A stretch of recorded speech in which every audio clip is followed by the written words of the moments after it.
Welcome to soul and ball. இன்னைக்கு நம்ம என்ன ரெசிபி பார்க்க போறோம்? ஃபிஷ் வச்சு தான் ஒன்று பார்க்க போறோம். யூஸ்வலா ஃபிஷ்னாலே ஒரு ஃப்ரை இல்லை ஒரு கிரேவி அப்படியே தான் போயிட்டு இருக்கு. ஒரு சேஞ்சுக்கு பொரியலாக பார்த்தோம்னா என்ன சொரா போட்டால் தான் இப்படி சொல்றியா அப்படின்னு நீங்க கேட்பீங்க. அதுதான் இல்லை. ஐல ஃபிஷ் வச்சு காரசாரமான ஒரு பொரியல், ஃபிஷ் பொரியல் எப்படி பண்றதுன்னு பார்த்துடலாமா? வாங்க ரெசிபிக்குள்ள போயிடலாம். ஸோ ஃபர்ஸ்ட் ஸ்டெப்பாக நம்ம இங்கே ஃபிஷ் எடுத்துக்கலாம். இந்த ஐல ஃபிஷ் பார்த்தீங்கன்னா நான் வந்து இந்த பர்டிகுலர் டிஷ்ஷுக்கு கம்ஃபர்டபுளாக இருக்கிற மாதிரி ஃபில்லட்ஸ் எடுத்திருக்கேன். அதாவது இந்த முள் பாட்டு இருக்குது பார்த்தீங்களா, அதை வந்து இந்த மாதிரி ஹாரிசன்டலாக கட் பண்ணும்போது முள்ளே இல்லாமல் இந்த பீசஸ் பாருங்கள் இப்படி நான் எடுத்திருக்கேன். ஸோ தட் இது நம்ம ஃப்ரை பண்ணிவிட்டு ஈஸியாக வந்து பொடி பண்ணிவிட்டு நம்ம வந்து பொரியல் போட்டுக்கலாம். சப்போஸ் உங்களுக்கு இப்படி கட் பண்ண முடியாதுன்னா ஹோல் ஃபிஷ்ஷாக தான் நீங்கள் பண்ணுறீங்கன்னா ஒன்றும் பிரச்சனை இல்லை. ஃப்ரை பண்ண பிறகு நீங்கள் பீசஸாக பொடிச்சு எடுத்துக்கலாம். இல்லை எனக்கு முள்ளாக இருந்தாலும் பரவாயில்ல, ஃபிஷ் லைக் மத்தி அப்புறம் வந்து சாலை ஃபிஷ் இந்த மாதிரி ஒல்லியாக இருக்கும் இல்லைங்களா, அந்த மாதிரி ஃபிஷ்ஷை நம்ம ஹோலை இந்த மாதிரி ஃப்ரை பண்ணிவிட்டு இந்த மாதிரி மசாலா பொரியல் மாதிரி பண்ணாலும் சூப்பராக தான் இருக்கும். ஸோ இப்போ வந்து ஃபஸ்ட்டு நம்ம மேரினேட் பண்ணிடலாமா? இங்கே வந்து 250 grams ஆஃப் ஐர ஃபிஷ்ஷில் தான் நான் அதை பண்ணுறேன். நீங்கள் வந்து எவ்வளோ வேணால் குவான்டிட்டி எடுத்துக்கலாம். அதுக்கு தகுந்த மாதிரி உங்களோட சீசனிங்ஸ் மட்டும் அட்ஜஸ்ட் பண்ணிக்கோங்க. ஸோ ஃபஸ்ட்டாக வந்து நான் மஞ்சள் பொடி எடுத்துக்கிறேன். மஞ்சள் பொடி வந்து 1.5 ஸ்பூன் வந்து போடுறேங்க. அடுத்ததாக வந்து 2 table spoon Kashmiri chilli powder தான் எடுத்திருக்கேன். அடுத்ததாக வந்து salt, 1 table spoon salt. And லாஸ்ட்டாக வந்து ஆயில். இது வந்து நம்ம இந்த மசாலாவை வந்து இதில் பரட்டுறதுக்காக ஒரு டேபிள் ஸ்பூன் ஆயில். ஒவ்வொரு பீஸுமே கோட்டார மாதிரி நம்ம வந்து இதை மிக்ஸ் பண்ணி விட்டுடலாம். ஃப்ரண்ட் பேக் ரெண்டுமே வந்து நல்லா மசாலா போட் பண்ணிடுங்க.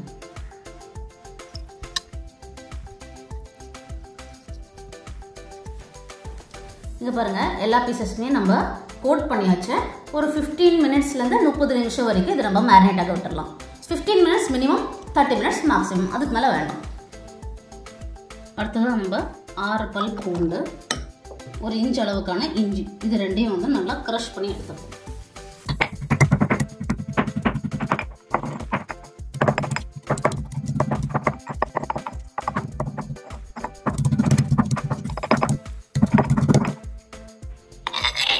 நம்ம க்ரஷ் பண்ணுறது இந்த அளவுக்கு இருந்தால் போதும்.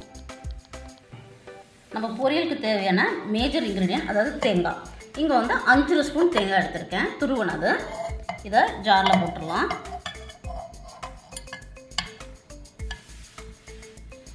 அடுத்ததான் 3 காஞ்ச மிளகாய். நம்ம ஆல்ரெடி சில்லி பவுடர் வந்து ஃபிஷ்ஷில் போட்டிருக்கோம், அதை தான் ஃப்ரை பண்ண போகிறோம். அதனால் நான் இங்கே 3 தான் யூஸ் பண்ணுறேன். சப்போஸ் உங்களுக்கு ரொம்ப ஸ்பைஸியாக பிடிக்கும்னா அதுக்கு தகுந்த மாதிரி நீங்கள் அட்ஜஸ்ட் பண்ணிக்கோங்க. ஓகேங்களா? அடுத்ததாக வந்து 1 டேபிள் ஸ்பூன் சீரகம். இந்த சீரகம் வந்து அட்டகாசமான ஒரு ஃப்ளேவர் கொடுக்கும். அதனால் இங்கே ஒரு 3/4 டேபிள் ஸ்பூன் சீரகம் எடுத்திருக்கேன். அதிகமான சீரகம் எடுத்துடாதீங்க, அதுக்கப்புறம் ரொம்ப ஓவர் ஆயிடுச்சுன்னா அது ஒரு மாதிரி கசப்பு தன்மை தந்துடும். ஸோ இதை வந்து நம்ம பல்ஸ் பண்ணி எடுக்க போகிறோம். சட்னி மாதிரி அரைய வேண்டாம், நம்ம பல்ஸ் பண்ணியாச்சு. எப்படி இருக்குன்னு பாருங்கள். இந்த மாதிரி க்ரஷ் ஆனால் போதும் எல்லாமே, அப்போ தான் வந்து ஃப்ளேவர் நல்லாயிருக்கும். பாருங்கள், நம்ம போட்டிருக்கிற சில்லிஸ் எல்லாமே நல்லா க்ரஷ் ஆகிருக்கு பார்த்தீங்களா. ஸோ பல்ஸ் மோடில் இந்த மாதிரி பண்ணிவிடுங்க. ஒரு 5 to 6 டைம்ஸ் ஒரு பிரேக் விட்டு பண்ணாலே போதும். அடுத்தது நம்ம சின்ன வெங்காயத்தை நறுக்கிடலாம். இந்த டிஷ்ஷுக்கு சின்ன வெங்காயம் அட்டகாசமான ஒரு ஃப்ளேவர் கொடுக்கும். சப்போஸ் உங்களுக்கு கிடைக்கல அப்படின்னா நீங்கள் ஆனியன் கூட யூஸ் பண்ணிக்கலாம். பட் இதில் பண்ணி நீங்கள் ஒன்ஸ் டேஸ்ட் உங்களுக்கு புரிஞ்சிடுச்சுன்னா நீங்கள் வேறு எதுவுமே ஆல்டர்னேட்டிவ் பண்ண மாட்டீங்க. இங்கே பார்த்தீங்கன்னா எனக்கு ஷாலட்ஸ்லாம், அதாவது சின்ன வெங்காயம் ரொம்ப சின்னதாக இருக்குது. அதனால் ஒரு 20 to 25 சின்ன வெங்காயம் ஆல்ரெடி வாஷ் பண்ணி உரிச்சு வச்சுருக்கேன். இதை வந்து நம்ம பொடி பொடியாக நறுக்கிடலாம்.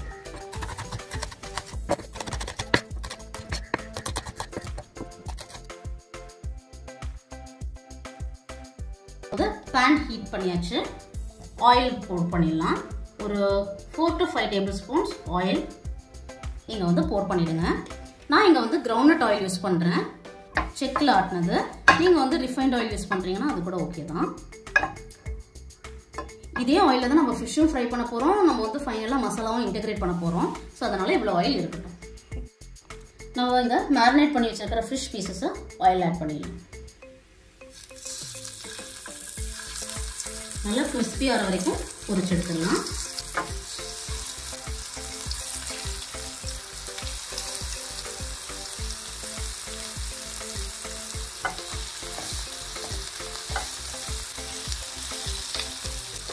ஆயில் எல்லா இடத்துலையும் பரப்பி விட்டுருங்க. நீங்கள் அதிக குவான்டிட்டி பண்ணுறீங்கன்னா எல்லாமே சேர்த்து க்ரௌட் பண்ணாமல் பேட்சாக 2 பேட்சாக பண்ணி எடுத்துக்கோங்க. நீங்கள் ஒரு பேட்சில் ஃபிட் ஆகிற மாதிரி இருக்கிறதுனால நான் ஒரே பேட்சில் இதெல்லாம் போட்டு பொரிச்சு எடுக்க போகிறேன். இது ஒரு சைடு ஓரளவுக்கு குக் ஆகிருக்கு. இது வந்து இப்படி டர்ன் பண்ணிக்கலாம். பாருங்கள், தின்னாக இருக்கிறதுனால குக்கிங் டைம் கொஞ்சம் கம்மியாக தான் இருக்க போகுது. இப்படி ஒன்றுமே டர்ன் பண்ணி கொடுத்துக்கலாம். இப்போ பாருங்கள், இந்த மாதிரி ஃப்ளிப் பண்ணியாச்சு. நம்ம இந்த சைடுமே நல்லா கொஞ்சம் கிறிஸ்ப் ஆகிற வரைக்கும் நம்ம வெயிட் பண்ணலாம். ஓகே, எல்லா பீஸும் ஃப்ரை ஆகிருக்கு, நல்லா ஃப்ரை ஆகிருக்கு. இதோட பிளேட்டுக்கு ட்ரான்ஸ்ஃபர் பண்ணிடலாம்.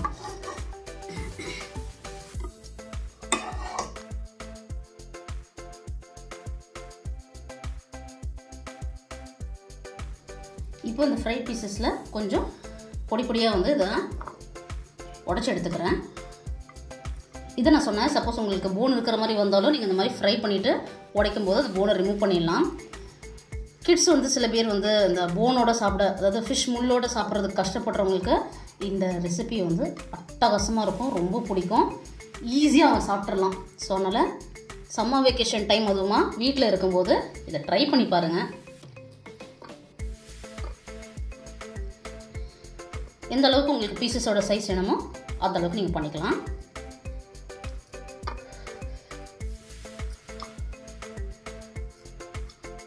நம்ம ஃபிஷ் பீசஸ்லாம் வந்து நகர்த்தியாச்சு. இதே பேனில் இன்னொரு 2 டேபிள் ஸ்பூன் எண்ணெய் ஊற்றிடலாம். எண்ணெய் ஹீட் ஆகிடுச்சு. 1 டேபிள் ஸ்பூன் கடுகு ஆட் பண்ணிடலாம். கடுகு வெடிக்கிற வரைக்கும் வெயிட் பண்ணலாம். கடுகு வெடிச்சிடுச்சு. இப்போ வந்து நம்ம க்ரஷ் பண்ணி வச்சுருக்கிற ஜிஞ்சர் அண்ட் கார்லிக் ஆட் பண்ணிடலாம்.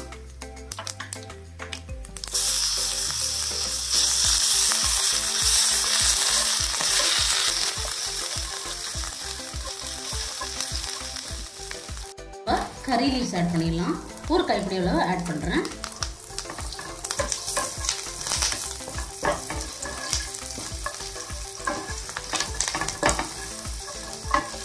இந்த டிஷ் நீங்கள் கோகோனட் ஆயிலில் பண்ணிங்கனாலும் சூப்பரான டேஸ்ட்டாக இருக்கும். அடுத்ததான் நம்ம கட் பண்ணி வச்சுருக்கிற சின்ன வெங்காயத்தை ஆட் பண்ணிக்கலாம். இது லைட் பிங்க் ஆகிற வரைக்கும் நம்ம இதை இந்த மாதிரி ஃப்ரை பண்ணிக்கலாம்.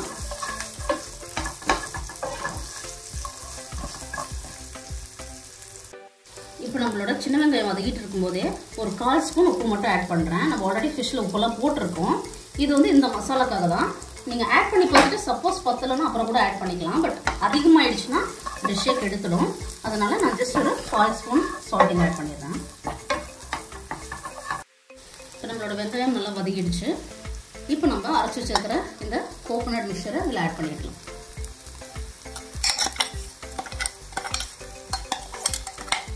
இந்த வரமிளகாவோட பச்சை ஃப்ளேவர் போகிற வரைக்கும் நம்ம வந்து இதை வதக்குவோம்.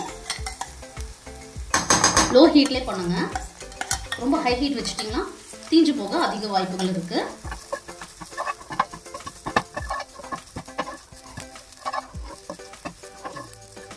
இப்போ நம்ம இங்கே குக் பண்ணி வச்சிருக்கிற ஃபிஷ் பீசஸை ஆட் பண்ணிடலாம்.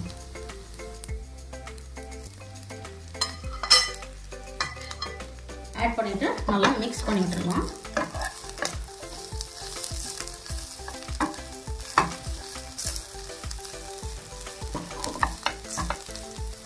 இது ஒரு 3 to 4 minutes எல்லா ஃப்ளேவரும் மாற்றி மாற்றி இன்ஃப்யூஸ் ஆகிறதுக்கு நம்ம வந்து விட்டுறலாம். கவர் பண்ணி ஒரு 3 to 4 minutes விட்டுறலாம். அதுக்கு முன்னாடி நம்ம இதை இந்த மாதிரி நல்லா மிக்ஸ் பண்ணி விட்டுருவோம். இன்னுமே லோ ஹீட்டில் தான் வச்சுருக்கேன், ஃப்ளேமே ஹை பண்ணலை. இதே மாதிரி நீங்கள் பண்ணுங்கள். ஸோ தட் எதுவுமே தீஞ்சு போகாமல் உங்களுக்கு ஃபேண்டாஸ்டிக்கான ஃப்ளேவர்ஸ் வரும். எல்லாமே மிக்ஸ் பண்ணி விட்டாச்சு. அதை க்ளோஸ் பண்ணிட வேண்டியதுதான்.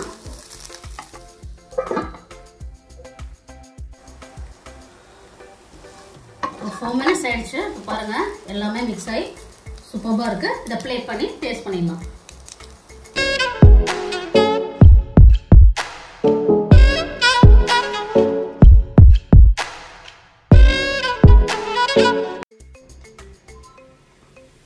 நம்மளோட அயல ஃபிஷ் பொரியல் ரெடி. பாருங்கள் எவ்வளோ டெம்ப்டிங்காக இருக்குது. நம்ம இப்போ டேஸ்ட் டைம் போயிடலாம். ஓகே, எல்லாமே வர்ற மாதிரி ஒரு பைட் எடுத்துப்போம். கருவேப்பிலை, ஃபிஷ்ஷு, சின்ன வெங்காயம், தேங்காய்.